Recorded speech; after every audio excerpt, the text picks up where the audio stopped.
wash your face. Wash your face is a significant issue because it means literally, don't let your past affect your present. Wash your face means wash everything off you that you collected along your journey and prepare yourself for where you're going. Wash your past off of you so that it doesn't pollute your present. You'd be surprised at the people who have ruined where they are with where they came from. See, the problem with some of y'all, you can never reach forward because you're too busy looking at the past. You're still trying to figure out who did what they did, how they did it, when they said it, why did this happen to you. You got to forget about it. It's over. Ain't nothing you can do about it. It's history. You can't change the past. You can't do anything about yesterday.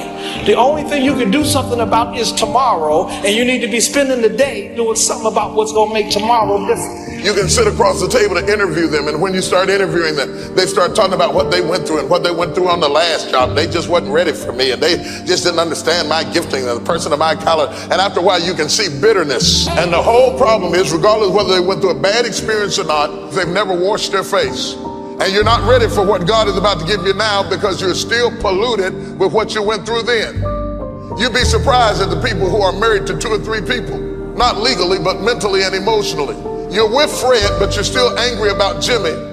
And you got an attitude about Willie, and now you're with Fred, treating him like he might be Willie. And just in case you haven't, Jimmy used to do that, and you're ruining your present because your past is still active in your life. The old woman taught the young girl, before you go any further, wash your face.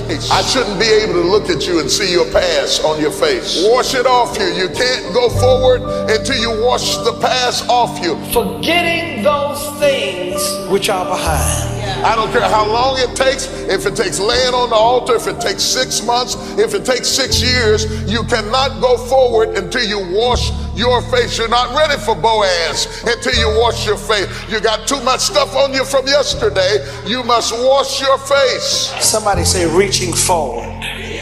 That word reach means to stretch for the future. It's a stretching. Clinging issues from the past, residue that we can readily detect. It is possible to be delivered from something and still not wash the effects of it out of your lifestyle. I don't care what you got to do to wash your face until people can no longer look at you and determine what you were before. You'd be surprised at the people who can't figure out why their life is being polluted. They've actually been delivered. They've actually gone on in their life, but they fail to wash from their face where they came from, and they look like where they were, and so they're still penalized as if they were where they were. Even though they've come up higher, they didn't wash their face. You got to wash your past off of you, or you will forfeit your opportunity to go forward. And you'll be angry at people and upset at people, but people wouldn't be talking about you if you would just wash your face. You can't go to the bed of Boaz looking like a Moabite. So your big problem is you want to stay in the level of comfort.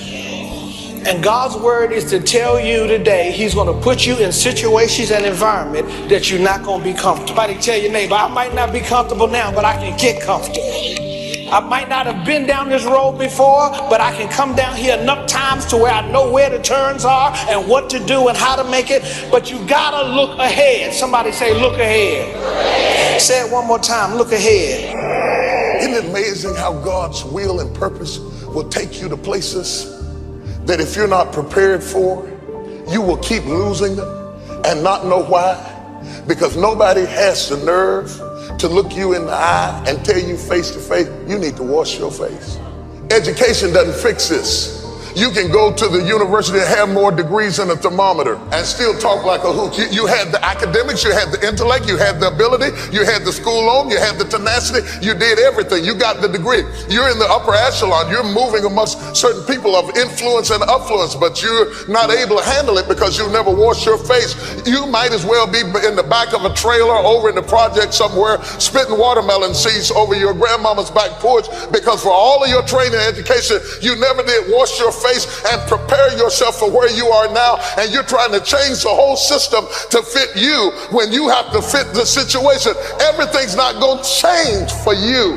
You've got to, oh God, who am I talking to today? What am I trying to tell you? I'm trying to tell you, if you stretch and reach for what you want to do, if you reach out for it, and if you have a mentality to press for it, you can get whatever it is you want to do. Because if you don't start changing your attitude, you will miss your altitude. God will want to take you up, but your attitude will keep pulling you back down. Oh, you're not ready for this. How many times have you been approached by a sales clerk who couldn't sell you anything because they had a bad attitude? Somebody else walked up to you and sold it to you, and you bought it with the quickness because they knew how to approach you. Don't think that it's all about the product. It's about the personality too. If you got a personality, God will bless you. Somebody said you got to forget some things. And sometimes it means you got to forget some people. A person who can forgive nothing is a person who's totally destroyed psychologically and emotionally. Yes, that's the story of two monks on a pilgrimage, and they come across, in a village, they come across a young 17-year-old girl with a long kimono trying to cross a very muddy road, but she's not daring to step into the mud. So one monk picks her up, carries her across the road through the mud, puts her down, and so the monks walk on in silence for another 4 or 5 hours, just practicing noble silence. And then after 4 or 5 hours, they're getting close to their destination. One monk says to the monk who had picked up the girl, "Oh, you know, we shouldn't have done that because we monks are not supposed even to touch women. So you shouldn't have picked up that girl. You're not supposed to do that." So the other monk says, "Oh, are you still carrying that girl? I put her down hours ago." So the other monk was still carrying the girl, the event, in his head. 4 hours and later. For 4 hours, he was walking with this burden. Yes, right. And that shows the reluctance of the human mind to let go of the past. Forgive any relationship that you ever had that didn't work out. Now this is hard because it's so personal and it's so painful. If you then forgive every previous relationship, you accept that you were at least partially responsible for getting into the relationship. You were definitely responsible for staying in the relationship. You just say, I am responsible, I am responsible, I am responsible. I bless them and let them go. And just let it go. Because in letting them go, you set yourself free. By not letting them go, you're keeping yourself in prison, in an emotional prison. Forgiveness is giving up the hope that the past could be any different. I think for myself, and I know many of you, you think forgiving means accepting what has happened to you. Well, it is accepting that it has happened to you. Not accepting that it was okay for it to happen. It is accepting that it has happened, and now what do I do about it?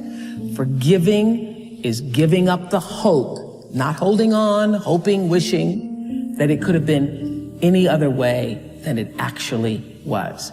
Giving up the hope that the past could be any different. And when I got that, I think it took me to the next level of being a better person, because I don't hold grudges for anything or any situation, and neither should you. It's letting go so that the past does not hold you prisoner, does not hold you hostage.